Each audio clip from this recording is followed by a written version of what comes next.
अंडे होए उस बतख के। फिर वो अगली बार वो खाना लेने नहीं जा रही थी, तो है ना बार बार खाने के बाद वो घास से छुपा के अंडे चल गए, तो सांप ने वापस से खा लिए।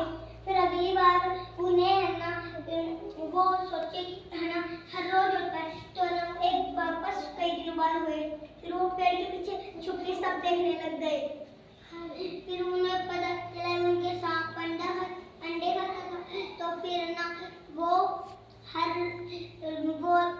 एक चील को बोलते हैं है ना, वो चील है ना। फिर अगले दिन कई दिन बाद वापस हुए अंडे। फिर है ना अगले दिन ना वो चील है ना वहाँ पे खड़ी थी, जैसे सांप उन्हें लेने आए ना, वो चील उसको मुंह में दबा के ले गई। इससे क्या शिक्षा मिलती है इस कहानी से? कि दूसरों की चीजें ना छेड़े। हाँ, अपने आप को बलवान नहीं समझे, क्योंकि अगर हम अपने आप को पूछ के लेना चाहिए, अगर वो नहीं दे तो नहीं लेना। अगर हम किसी का अपने से कमजोर पे अपना दिखाएं, रोब दिखाएं, है ना, हमसे भी तो कोई दूसरा बलवान है ना। इसलिए वो बत्तख थी, बत्तख से अंडे कौन खाता था? सांप खाता था, है ना। वो बेचारी मजबूर थी, उसके खाता था, लेकिन सांप से ज्यादा बलवान कौन था? चील थी। तो इसलिए चील सांप को सबक सिखा दिया ना उसने। तो क्या सीख मिलती है इस कहानी से? कि दूसरों की चीज ना ले। हाँ, अपने आप को बलवान नहीं समझे, है ना। और जो हमसे कमजोर है ना, उनको कमजोर ना समझे। हाँ, उनमें भी ताकत हो सकती है।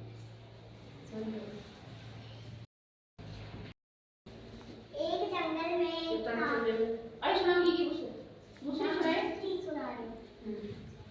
जंगल में एक सांप रहता था, और वहाँ पे एक नया मोर आया था। तब उसको कुछ पता नहीं था कि यहाँ पे बहुत गहरी नदी है, उसमें शाम को कोई आ जाता है, किसी को भी उठाने चला जाता है लेके। तब वो एक दिन ही उसको उस खरगोश ने गलती से उस नदी का बता दिया, तो वो मोर हर रोज वहाँ जाता, पर वो जल्दी आ जाता। एक दिन वो मोर वहाँ पे जा ही रहा था, जितने में कोई आया और उसको उठा के उस पानी में उसको गिरा दिया। जब तक शाम हो गई थी तो वो निकल नहीं पाया। तो एक दिन वापस वो खरगोश आया कि वो मोर तो नया आया था, तो अब कहाँ गया? तो फिर वो देखने गया उस नदी के पास, तो उसको वो मोर नहीं मिला। तब फिर वो जब जा ही रहा था तब उसे हाथी मिला, तो उसने कहा, हाथी भैया सारी जगह पंछी गायब होते जा रहे हैं।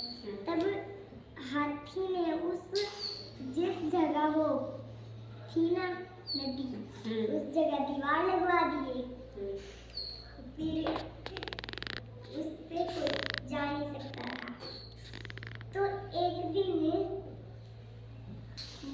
वो बतख आई, और वो बतख उड़ नहीं सकती थी। तो बतख ने सोचा, मैं तो पानी में रहती हूँ, मैं उड़ नहीं सकती, तो मेरी जान भी जा सकती है। तो फिर खरगोश वापस आया उस नदी में देखने कि ये मोर की आवाज आ रही है क्या। तब फिर वो बतख ने कहा, मैं यहाँ जा नहीं सकती।